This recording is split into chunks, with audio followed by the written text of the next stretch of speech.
Halo, selamat datang di channel Dunia Para Gagak. Di sini kita akan menceritakan kehidupan di SMU laki-laki Suzuran atau yang lebih dikenal dengan Sekolah Para Gagak. So, tunggu apa lagi? Jangan lupa subscribe jika kalian ingin mengikuti ceritanya dan jangan lupa untuk tekan lonceng notifikasinya serta like dan share-nya ya.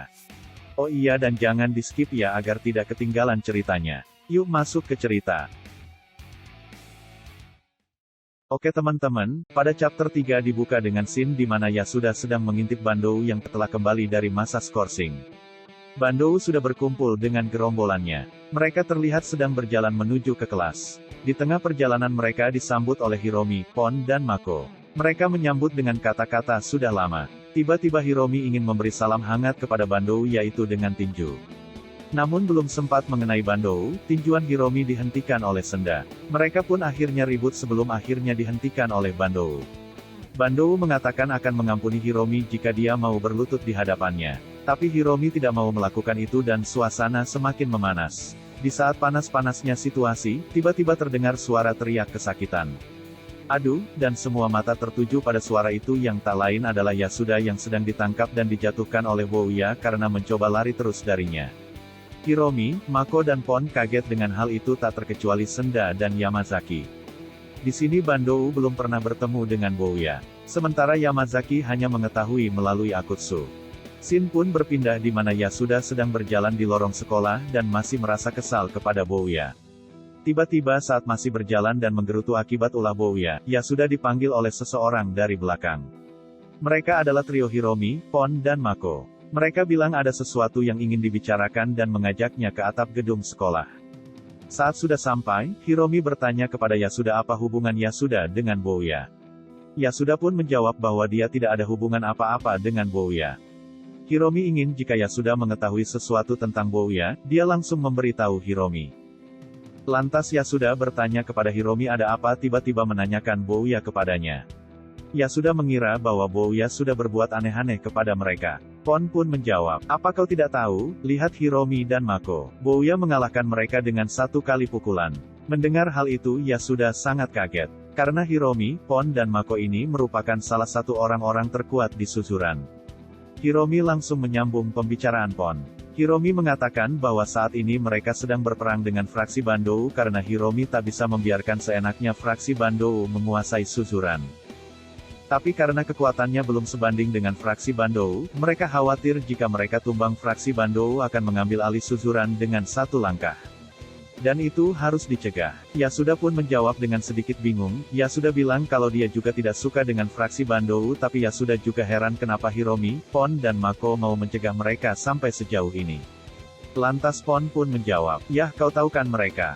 Belum sempat Pon menyelesaikan bicaranya, Hiromi menyuruh Pon untuk diam. Hiromi mengatakan daripada memikirkan hal itu, jika mereka dikalahkan seseorang maka mereka lebih memilih Suzuran diambil alih oleh, sebelum selesai bicara scene pun berpindah.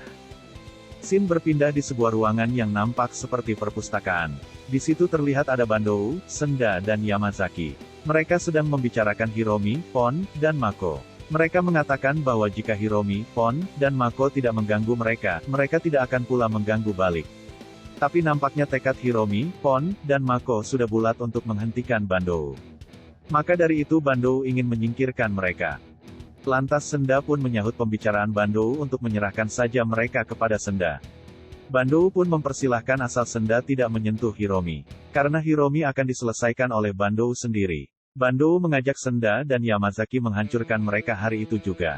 Scene pun berpindah kembali di mana ada Bouya dan Yasuda. Entahlah mereka sedang apa tapi Yasuda diikat Bouya di punggung agar Yasuda tidak lari kembali.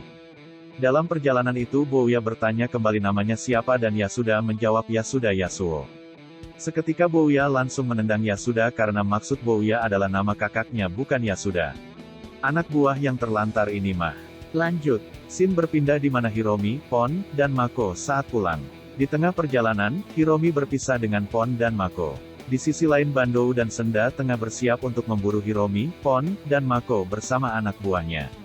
Yamazaki berada di lain sisi untuk menindaklanjuti laporan Akutsu dan anak buahnya tentang insiden mereka dikalahkan oleh seseorang yaitu Bouya Harumichi. Lalu scene berlanjut di mana saat Pon Mako berjalan mereka tiba-tiba ditodong oleh anak buah Senda dan disuruh untuk mengikuti saja permintaan mereka yaitu menuju suatu tempat. Nampak seperti sebuah kamar mandi di taman.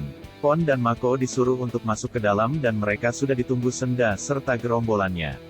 Mereka sadar akan dikeroyok oleh Senda dan anak buahnya. Sebelum hal itu terjadi, Mako berkata pada Pon untuk meninggalkannya dan kabur dari jendela belakang. Mako berkata untuk pergi cari orang itu karena Mako yakin dia pasti akan datang menolong. Yang dimaksud orang itu di sini adalah Bouya. Pon pun dengan berat hati menyetujui hal ini, karena ini mungkin yang dapat menyelamatkan mereka. Akhirnya Pon pun kabur melalui jendela belakang dan Mako menghadapi Senda dan anak buahnya sendirian. Di lain sisi Hiromi yang sedang berjalan sendirian, tiba-tiba dari arah belakang ada motor yang melaju pesat dan akan menabraknya. Dia adalah Bandou. Bandou dengan pemukulnya lantas memukul Hiromi sampai tersungkur menggunakan tongkat itu. Hiromi pun langsung terluka parah di kepalanya namun masih bisa berdiri. Bandou turun dari motornya dan langsung mendekati Hiromi dan berkata, "Kau terdesak Hiromi," dengan ekspresi puas. Lalu scene berpindah kembali di mana Bouya dan Yasuda masih berjalan bersama yang entah mau kemana bos dan anak buah konyol ini. Tiba-tiba Yasuda bertanya, "Hei, apakah benar kau mengalahkan Hiromi-san dan Mako-san?" Mendengar hal itu Bouya lantas kaget dan kenapa pula Yasuda bertanya hal itu. Bouya pun menjawab benar bahwa dia yang menghajar Hiromi dan Mako. Bouya berkata bahwa mereka yang mengajak berantem, jadi Bouya pun menuruti saja apa mau mereka. Tapi Bouya berkata bahwa mereka adalah orang baik, orang yang bisa diajak bicara. Yasuda pun menjawab bahwa benar mereka adalah orang baik. Mereka bertiga melawan fraksi Bandou dengan usaha mereka sendiri. Saat Yasuda sedang berbicara, tiba-tiba Yasuda ingat apa yang ingin dikatakan oleh Hiromi tentang pengambil alih kekuasaan. Yasuda sadar bahwa yang dimaksud Hiromi adalah Bouya Harumichi yang saat ini sedang berdiri di hadapannya. Saat Yasuda seperti orang bengong memandangi Bouya, Yasuda lalu dipukul kepalanya oleh Bouya dan dikira baru memikirkan cara untuk melarikan diri. Saat itu juga tiba-tiba Pon datang dan berada di antara mereka dengan terengah-engah. "Akhirnya aku menemukan kalian sialan," itu yang dikatakan Pon. Yasuda kaget dengan bertanya kepada Pon, "Ada apa? Apa yang sedang terjadi?" Lalu Pon menjawab, "Bouya, pinjamkan kekuatanmu padaku." Bouya pun bingung dan menjawab, "Apa?" Dan cerita kali ini pun selesai. Gimana alur ceritanya teman-teman? Menarik bukan? Jangan lupa untuk komen di bawah ya. Saran dan masukan kalian akan sangat berarti bagi kami demi channel ini makin berkembang. Terima kasih yang sudah menonton. Nantikan cerita selanjutnya. Tekan lonceng notif agar tidak ketinggalan ceritanya. Bye-bye, sehat-sehat semua.